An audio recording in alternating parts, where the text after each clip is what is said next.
Agora, dando continuidade, nós vamos ter a conferência com o Padre Rafael Solano, em que ele vai abordar a temática cura das feridas sexuais nas etapas do desenvolvimento humano. Boa tarde, Padre Rafael, seja muito bem-vindo.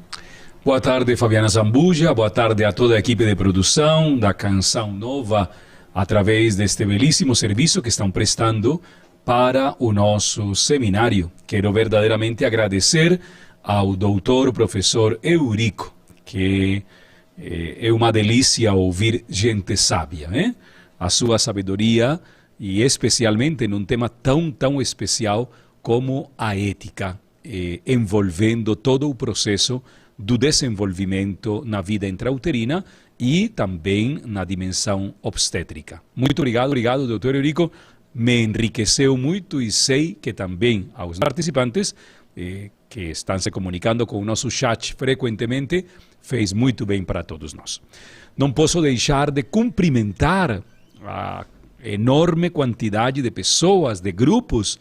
Recebi da Fabiana Zambuja a lista de todos os que têm entrado no chat dos diferentes estados e das diferentes cidades.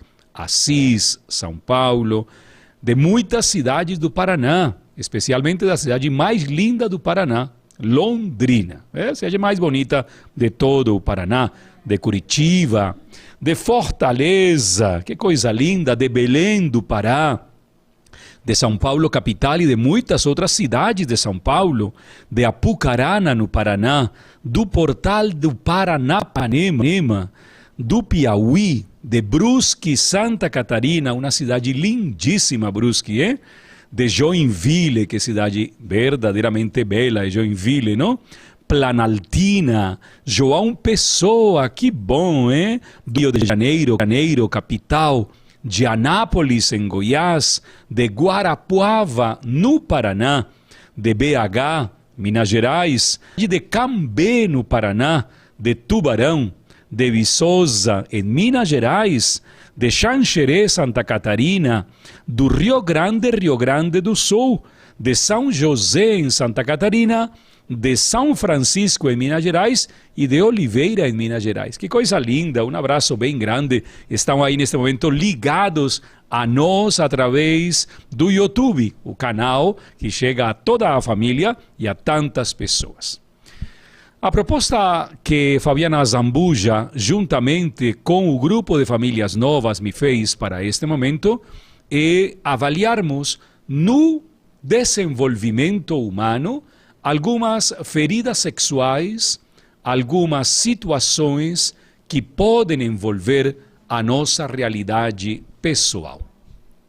Para isto vai nos conduzir nada mais nem nada menos que Jean Piaget e Maria Montessori. Jean Piaget e Maria Montessori. Vou fazer um melange da França e da Itália. Que os franceses e os italianos não me ouçam, porque podem ficar com muita raiva, mas, estou brincando, tá? Mas estas duas figuras são simplesmente singulares.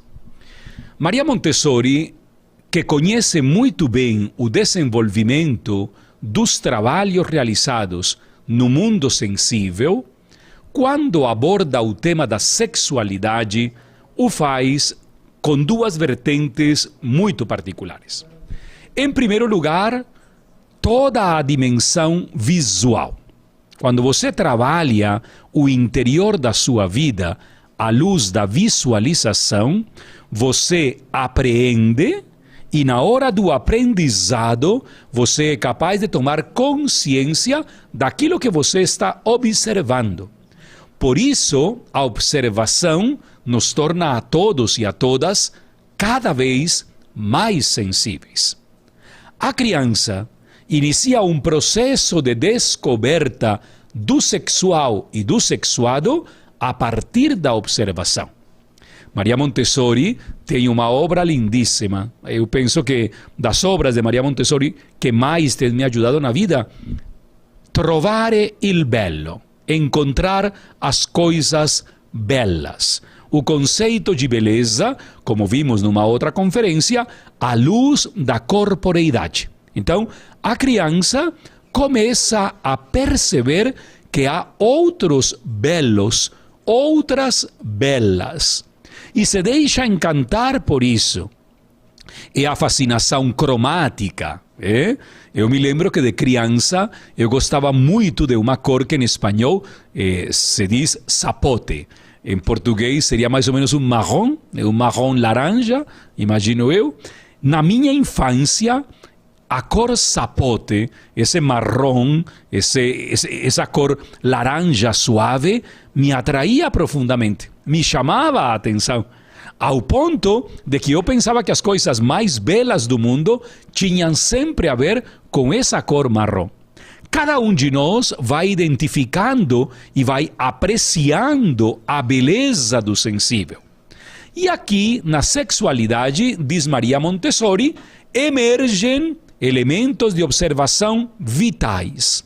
Por exemplo, o olhar, por exemplo, o sorrir, por exemplo, o avermelhar as bochechas, por exemplo, o abrir os olhos ou levar um medo.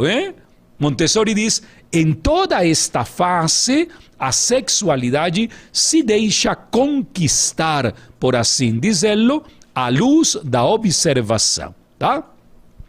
Piaget vai utilizar aquele exercício dos degraus. Então, Piaget vai dizer, na medida em que nós observamos, nós vamos praticamente alcançando alguns degraus fascinantes.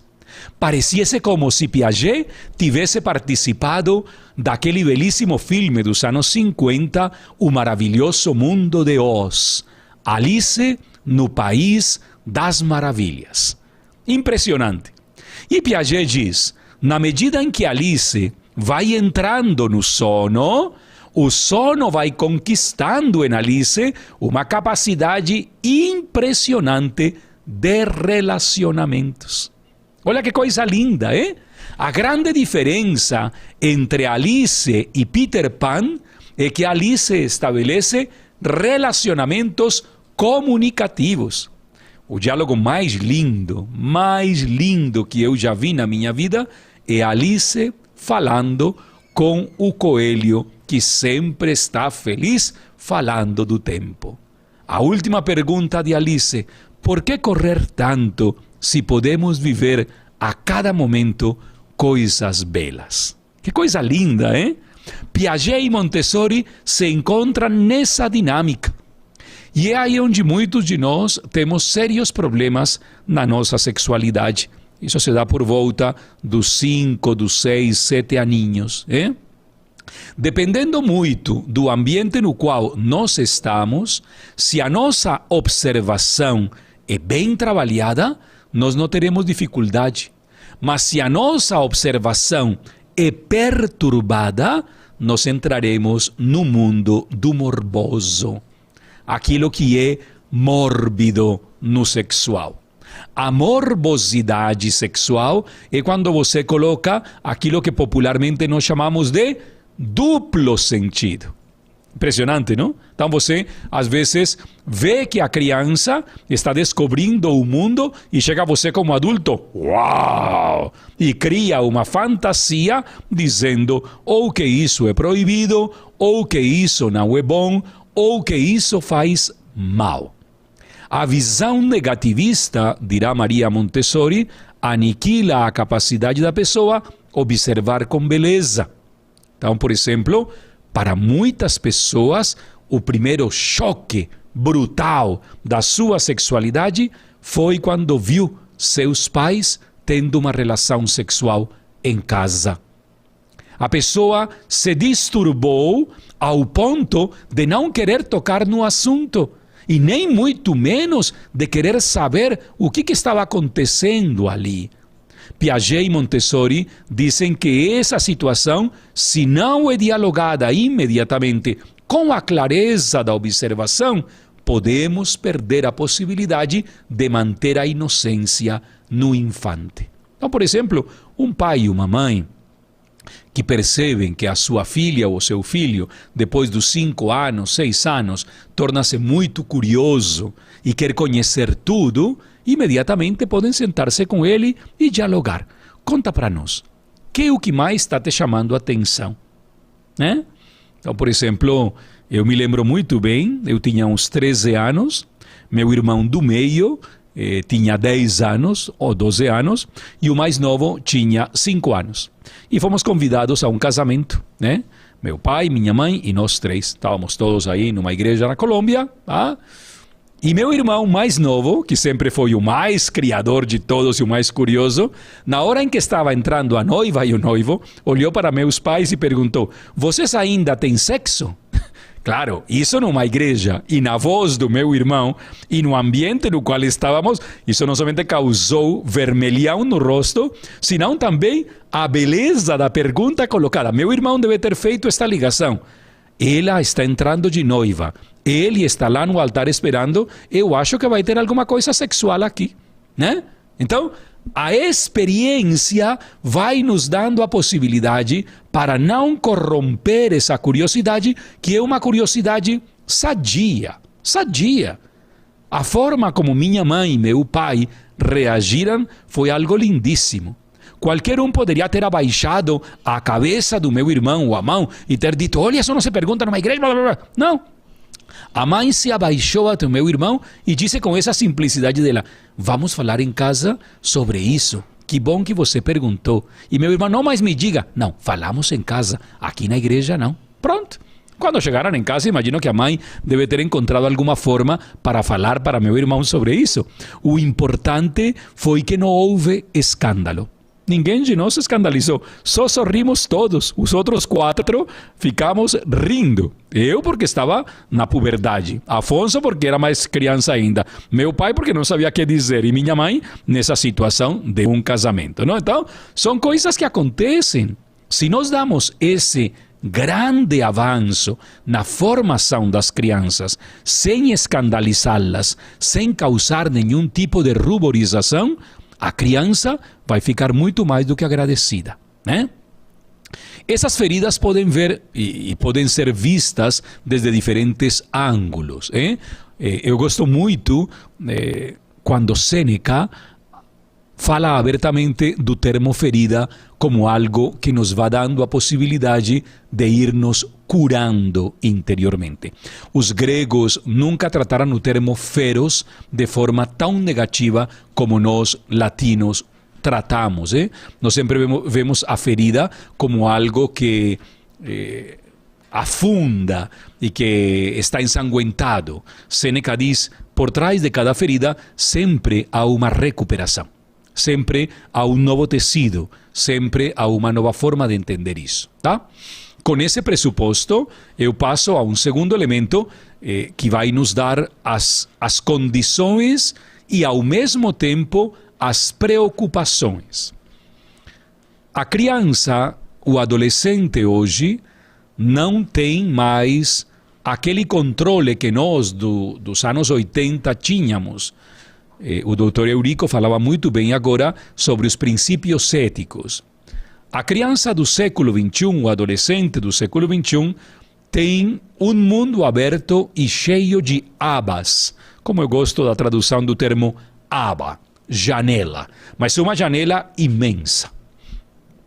Um rapazinho de 12, 13 anos, que no seu celular já comunica e se comunica, que na sua tablet já fala e é falado, que nos seus momentos de encontro com os amigos há algum tipo de insinuação sobre a sua sexualidade, já não o faz de forma velada como nos anos 80 nós o fazíamos. Nos anos 80, muitos adolescentes entrávamos no quarto, fechávamos a porta e olhávamos uma revista pornográfica, pensávamos, tínhamos imagens platônicas de grandes cantoras lindas ou de grandes cantores muito bonitos, muito assim, não? Hoje, no século XXI, a coisa mudou.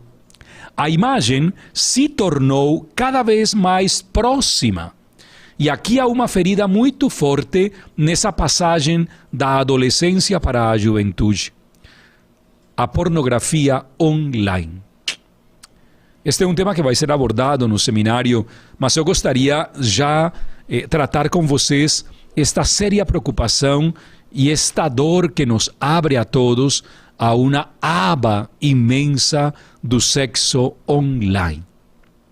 Assim como falei hoje de manhã sobre a iniciação precoce nas relações sexuais, assim também digo agora que muitas vezes nós encontramos uma grande ferida na sexualidade de muitas pessoas porque o primeiro motivo educativo da sexualidade foi a pornografia. Então, já não existe mais o encantamento com a beleza. Já não existe mais a fascinação com o corpo do outro desde o ângulo ético. Agora existe uma depreciação e uma manipulação e comercialização da imagem. Esta é uma ferida que vai ser trabalhada amanhã por uma outra pessoa, por um outro expositor, mas esta ferida verdadeiramente está instaurada na sociedade do século XX. Um terceiro elemento que me parece a mim, nós poderíamos nos deter também olhando um pouco o trabalho de Montessori. Está um trabalho belíssimo que foi feito pelo grande Rula, na escola de Rula, e o grande também abordou essa dimensão sobre o autoerotismo. Né? As pessoas, passando pelas diferentes etapas de desenvolvimento, muitas vezes nesse desejo e nesse anseio de se conhecerem, chegam ao autoerotismo.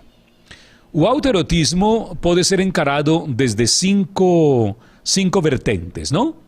A superação das etapas oral e anal na primeira infância, a curiosidade que vem a partir de toda a fascinação do corpo, a indução amical dos grupos, das tribos, a forma como as pessoas entendem o autoerotismo e a mais problemática de todas, que é a linguagem mesma da aceitação pessoal, né? Eu gosto muito quando nós aceitação daquilo que somos. Quando você encontra pessoas que se sentem bem do jeito que são, do jeito que se expressam e não saem correndo para se esconder, porque são pessoas que estão deixando entrever a grandeza daquilo que para eles é essencial. O autoerotismo geralmente vem para criar um conflito linguístico e emocional entre esse conhecimento. Então a pessoa começa a se tocar, a se autoacariciar. Esse tipo de autocarícias, que podem terminar numa masturbação, que terminar numa ejaculação, que podem terminar num orgasmo, às vezes vem acompanhada não somente das imaginações que a pessoa pode trazer, senão também da participação das redes sociais. Ou daquilo que me parece muito mais perigoso, participar uma outra pessoa. Uma pessoa que induza ao adulto mesmo ou ao adolescente a trazer máximo do autoerotismo.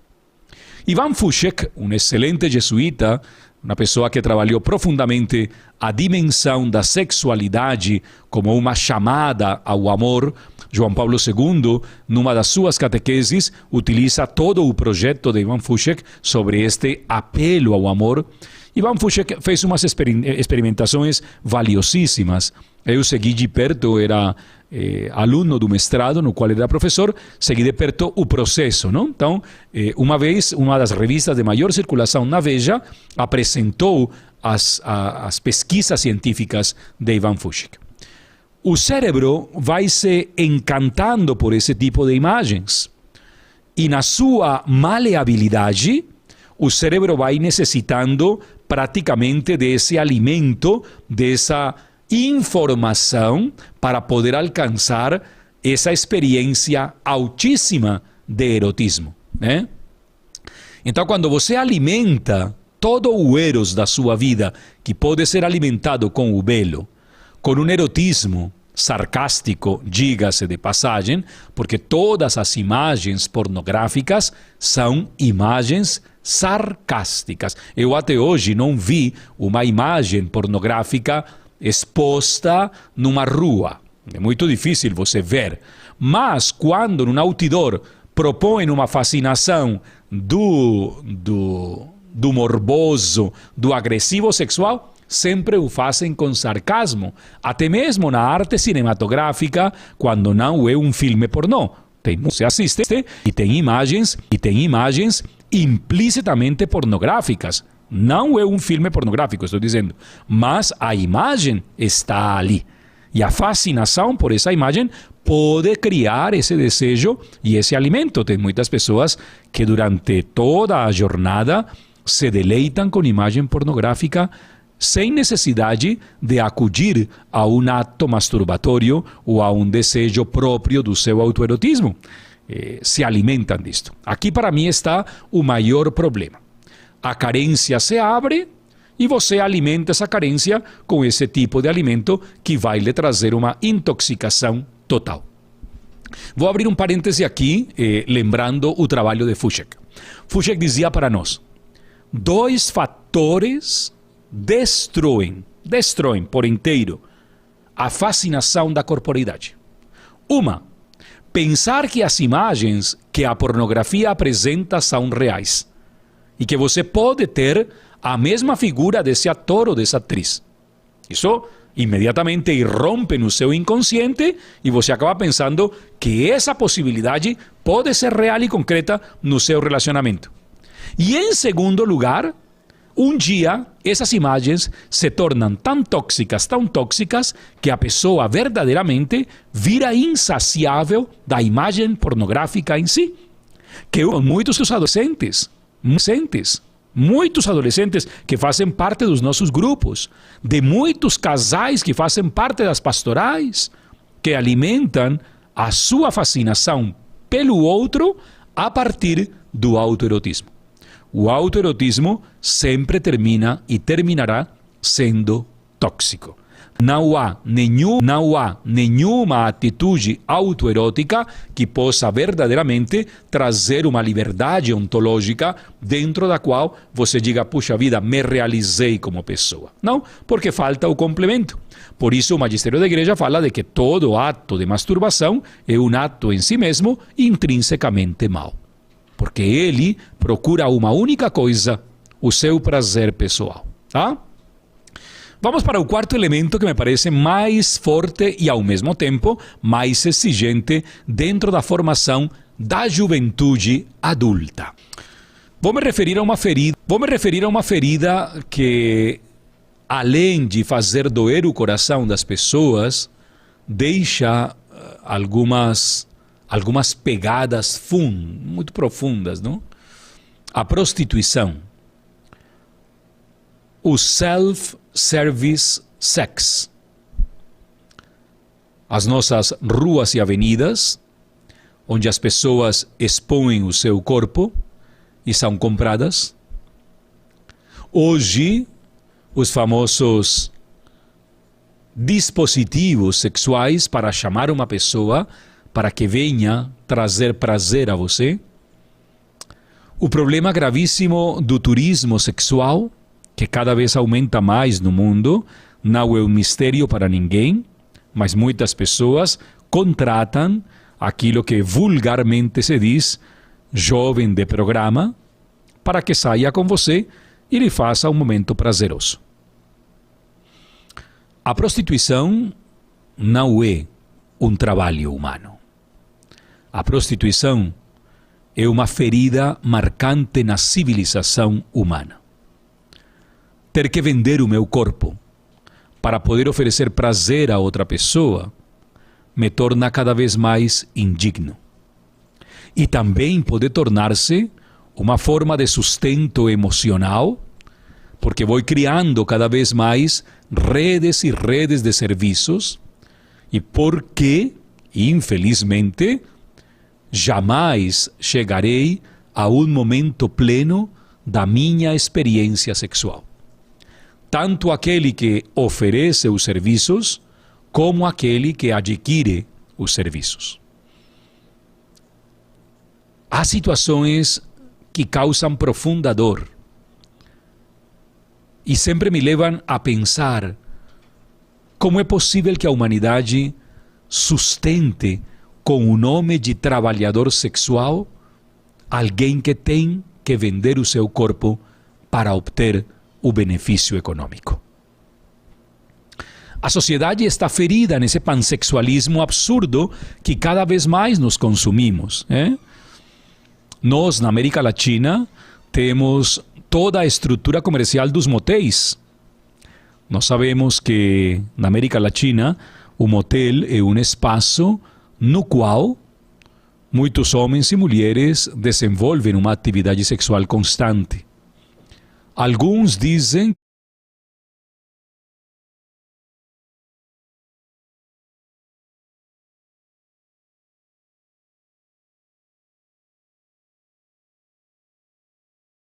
e ali tem uma conversa agradável e depois uma relação totalmente anônima, não tem problema, não? Com todas as medidas de segurança, me dizia uma vez um empresário. Enfim, na cultura latino-americana, o motel não difere muito daqueles espaços que desde a Roma antiga ofereciam prazer sexual. A sociedade está ferida com este pansexualismo. Mas sobre este pansexualismo reside também uma mentalidade permissivista do sexual, do sexuado, porém não da sexualidade. Porque se em algum momento nós pudéssemos parar como sociedade, como cultura, para ver as consequências da cultura pansexual, nós teríamos também que dizer-nos a verdade. Não é justo que nós mantenhamos uma estrutura sobre algo tão digno como é a sexualidade, alimentada e ancorada no comercial. É impossível. Esta ferida é impossível de mantê-la. De fato, meus amigos e minhas amigas, as pessoas que passam pela sexualidade abordada na prostituição são chamadas a uma cura interior profunda. As razões já as dei ao longo desta palestra, mas permita-me dizer muito mais do que uma razão, é uma consequência.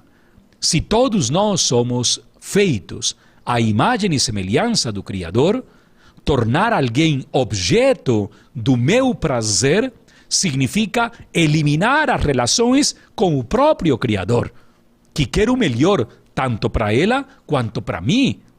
E esse princípio é aquele que nos deve conduzir precisamente a analisar como essa ferida social está causando grandes mágoas no meio da juventude, no meio das crianças, no meio dos adultos e até mesmo das pessoas que já estão com idade avançada. E por último, essa experiência da cura das feridas sexuais nasce de um coração que se reconhece livre. Por quê? Vou trazer aqui uma das grandes figuras da Igreja Católica, das maiores, Santo Agostinho de Hipona. Ele tem uma obra que é uma pena que a gente não leve nada para a vida eterna, não? Mas eu gostaria de ser sepultado com essa obra. A mentira contra a mentira. Agostinho diz que nada mais doloroso do que se autoenganar. Já vi muitos querendo enganar outros, porém, nunca queriam ser enganados por ninguém. A experiência da primeira cura sobre a sexualidade é a capacidade que nós temos de nos dizer a verdade a nós mesmos. Por isso, nada mais doloroso oculta. Nada mais doloroso do que uma sexualidade enganada sobre você mesmo. Porque uma coisa é que eu tenha uma queda, uma coisa é que eu passe por um momento difícil da minha sexualidade, e outra coisa é que eu tente colocar um belíssimo cobertor em cima disso. Não dá. Não dá. Diante dessa realidade, eu, o primeiro, Rafael, você, cada um de nós, tem que trabalhar com sinceridade aquilo que feriu a sua história sexual. Eu tenho um exemplo que me impacta profundamente na vida de Agostinho de Hipona, sobretudo na sua amizade com Alípio. Agostinho chega a dizer com todas as letras: eu amei Alípio como se fosse um Deus. Eu amei em Alípio tudo o que Deus me poderia oferecer de verdade. Até encontrar esse caminho da experiência de um amor que se abre para a verdade. Uma relação que não tem absolutamente nada de engano. Um esposo que trai sua esposa sexualmente ou vice-versa, precisa, no lugar de acobertar, tratar essa ferida. Um presbítero como eu, que tem alguma luta interior da sua sexualidade, no lugar de colocar uma belíssima toalha em cima, tem que trabalhá-la. Tem que encontrar o caminho da redenção, porque pode ser que ali nessa ferida, Deus esteja verdadeiramente dando-nos a oportunidade a todos os batizados e batizadas, de encontrar a grandeza da castidade. Agostinho trata este tema com uma liberdade única e por isso vai dizê-lo: nada mais doloroso no mundo de cada pessoa do que autoenganar-se. Deixemos de lado o autoengano e caminhemos em Cristo, que é a verdade e a vida. Chegou o momento do chat.